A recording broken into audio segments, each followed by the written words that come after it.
Celebração 30 de agosto, na preparação visita ao Papa Francisco em Timor-Leste, sai tópico principal e a encontro semanal entre o Presidente da República, José Ramos Horta, no Primeiro-Ministro Carla Serrano Guzmão, Quinta Lourenço no Recingualo, Fulanzinho tinha reencontrado no Recingualo e a Palácio Presidencial.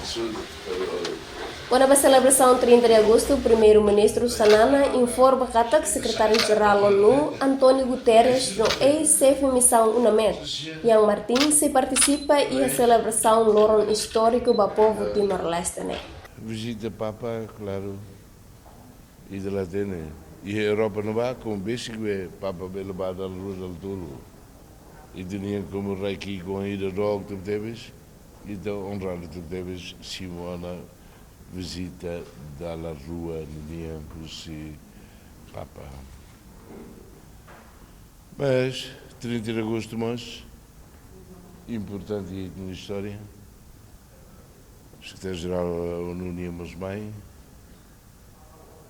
e a Martin Mai Ho Shira Nabe Unamet Nian Mai.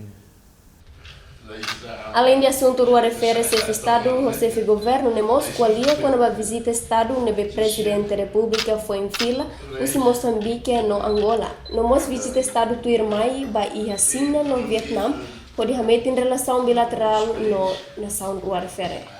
Nele Presidente da República como ver de Lorna Fatih da Rain, ba iha mundo.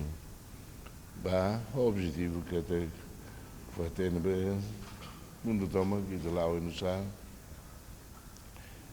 e bem quando estou a fazer ideia de lá dentro da rua todo lá o dia e tem que ser honesto lá não se nem vai atrás nem mas é melhor não fazer nem do nem e né para ser cumprimentos do seu governo do presidente e desejamos agora para a China, depois para o Vietnam, enquanto bem belo dia que não fazem de estreitar relações.